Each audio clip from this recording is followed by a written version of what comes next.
नमस्कार, मैं हूं पंकज पाठक। स्टेट न्यूज में आपका स्वागत है। आज हमारे खास कार्यक्रम स्टेट वीआईपी में हमारे एक खास मेहमान आपके सामने हैं और वह हैं श्री रघु ठाकुर। रघु भाई, आपका बहुत बहुत स्वागत है। पंकज जी का धन्यवाद। रघु ठाकुर जी समाजवादी नेता हैं और आपको याद होगा जब संपूर्ण क्रांति का आंदोलन जयप्रकाश नारायण ने किया तो रघु ठाकुर का जन्म समाजवाद में वहीं से हुआ। हिंदी का आंदोलन, अंग्रेजी हटाओ आंदोलन, समाजवादी आंदोलन और लोहिया जी के नेतृत्व में, जयप्रकाश जी के नेतृत्व में जो आंदोलन चले उसमें रघु भाई की मध्य प्रदेश में बहुत प्रमुख भूमिका रही। जनता सरकार में आप किंग मेकर थे और कभी भी उन्होंने विधानसभा, लोकसभा या राज्यसभा का चुनाव नहीं लड़ा और हमेशा से आज तक वे विरले नेताओं में से हैं जिन्होंने संगठन के लिए काम किया और आज भी समाजवादी नेता के रूप में जाने जाते हैं। रघु भाई, आपका बहुत बहुत स्वागत है और आज हम चर्चा ये करेंगे कि क्या कारण है कि मध्य प्रदेश में समाजवादी आंदोलन समाप्त हो गया। और जब देखें हम समाजवाद के नाम पे तो आप ही एक समाजवादी नेता हैं जो कि अपनी विचारधारा से अभी भी बंधे हुए हैं और अपनी विचारधारा पे अभी भी कायम हैं। बाकी सारे समाजवादी नेता या तो कांग्रेस में चले गए या भारतीय जनता पार्टी में चले गए। देखिए, समाजवादी आंदोलन मध्य प्रदेश में 67 के पहले भी कहना चाहिए कि करीब करीब तीसरे नंबर पर था। अगर आप विधानसभा की संख्या के दृष्टिकोण से देखें तो दूसरे नंबर पर जनसंघ थी, तीसरे नंबर पर यहाँ पर समाजवादी पार्टी की शाखाएं थी।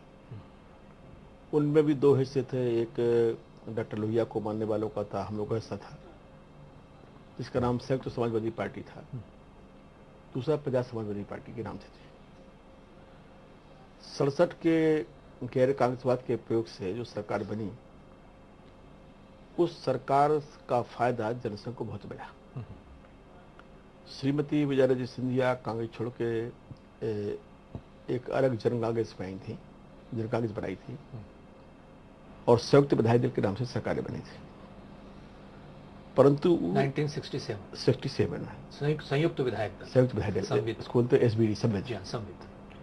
उस सरकार में समाजवादी भी शामिल थे, जनसंघ वाले भी शामिल थे, जन कांग्रेस भी शामिल थी। वो डीपी मिश्रा के खिलाफ एक बगावत और गोविंद नारायण सिंह उसमें चीफ मिनिस्टर थे। जी हाँ, बिल्कुल।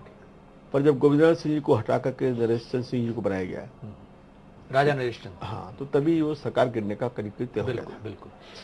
और उस सरकार के पतन के बाद श्रीमती विजयाराजे सिंधिया ने अपने सारे विधायकों के साथ में जनसंघ में शामिल हुए, तो उससे जनसंघ की शक्ति बढ़ी और समाजवादी पार्टी जो है वो उस ताकत को नहीं पा पाई। दूसरे, इस प्रदेश में जो परिस्थितियां हैं वो भी थोड़ी भिन्न प्रकार की है। हमारे बहुत बड़ा इलाका है जो आदिवासियों का इलाका है।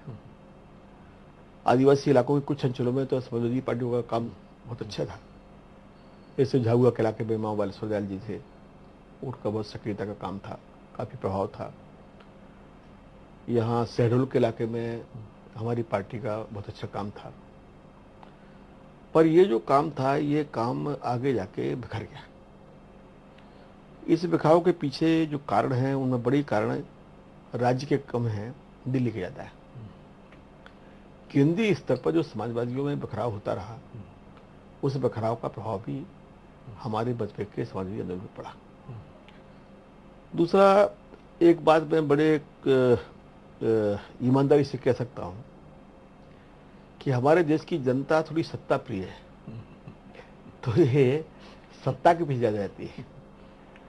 तो जब उन्होंने देखा कि भाई सरकार बनने वाली पार्टी तो जनसंघ है, यानी बड़ी पार्टी है, और बाद के दिनों में भी भारतीय जनता पार्टी कुछ बड़ी पार्टी हो गई,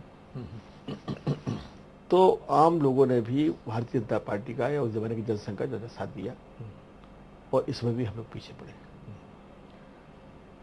तीसरी बात ये भी है कि 1991-90 के जमाने में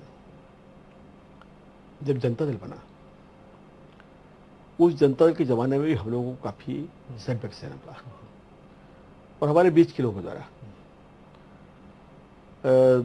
जितनी शक्ति समाजवादी लोगों की थी, तो जनता पार्टी के हों या लोकदल के नाम के हों, पर ताकत तो थी, उतनी सीटें हम लोगों को समझौते में नहीं मिल पाई, तो उसका भी कैसा जाके पड़ा। तो ये कुछ घटनाएं ऐसी होती रही जिन घटनाओं के कारण से समाजवादियों की शक्ति घटी है और संगठन भी कमजोर पड़ा है।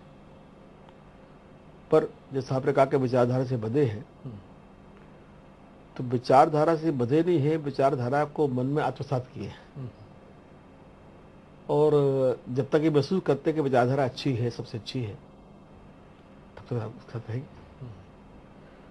लोगों का जहां तक आने जाने का स्वभाव है, तो जब सरकारें बनती बिगड़ती हैं तो दल बदल होते हैं। जब भी कोई आंधी तूफान आता है तो पेड़ खड़े रहते हैं, तिनके उड़ जाते हैं, तो जो तिनके उड़ गए उनकी चिंता नहीं करना चाहिए, कम से हम तो नहीं करते।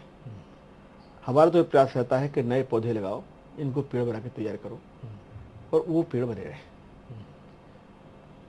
77 का जो जनता पार्टी का प्रयोग हुआ, उस प्रयोग में और 67 के प्रयोग में बड़ा एक बुनियादी फर्क था।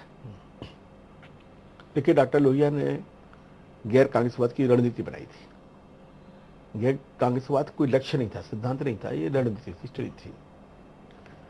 उस जमाने में कांग्रेस पार्टी सबसे बड़ी ताकतवर पार्टी थी देश की, जो केंद्र से लेकर राज्य तक पे सब जगह सरकारों में थी।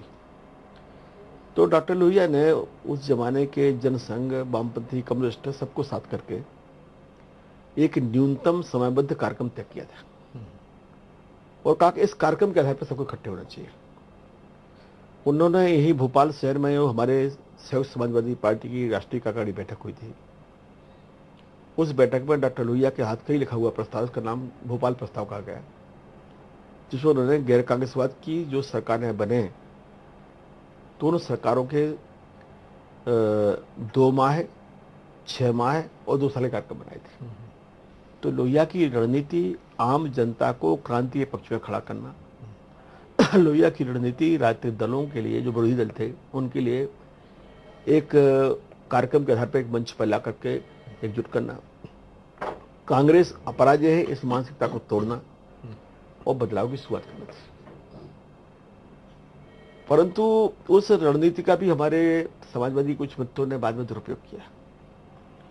दरअसल देखिए, लोहिया की मौत से भी कुछ परेशानियां हुई कि एक नेता जो विचार का था वो चला गया। 77 में जनता पार्टी बन गई आपातकाल के बीच में, दौरों में। दरअसल मैं बताऊं परज जी आपको कि ये इतिहास का तथ्य है कि जब जनता दल बनने की प्रक्रिया चल रही थी तो हम लोग तो जेल में थे। जॉर्ज फर्नांडिस भी उसमें गिरफ्तार थे, बड़ौदा डायमंड केस में हम लोग मीसा में गिरफ्तार थे। तो जब ये सुनने में आया कि जयप्रकाश जी चाहते कि एक पार्टी बने, एक पार्टी के नाम से चुनाव हो, तो हमने इंदौर जेल से जयप्रकाश जी को पत्र भेजा और स्वर्गीय काशीनाथ जी त्रिवेदी, जो अनिल त्रिवेदी के पिताजी थे, तो अनिल के माध्यम से त्रिवेदी को पत्र पहुंचा था, वो उसको उन्होंने जयप्रकाश जी को पहुंचाया था।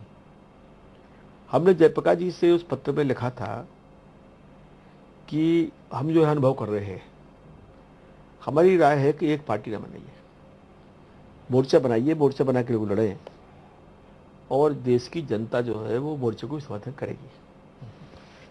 क्योंकि लोहिया ने एक बात बहुत साफ तौर पर कही थी कि समाजवाद का खूंटा पर हटना, एक पार्टी रहना चाहिए, मोर्चे के प्रयोग करो, रणनीति के प्रयोग करो, परंतु मोर्चा रहेगा, खूंटा रहे आपका। वो खूंटा जो है 77 में टूट गया और उसके बाद में जो सत्ता का बहाव आया, उस सत्ता के बहाव ने बहुत सारे हमारे साथियों के मनों को कमजोर कर दिया। अब हम यहाँ पर छोटा सा ब्रेक लेते हैं और ब्रेक के बाद वापस रघु ठाकुर जी से चर्चा शुरू करेंगे।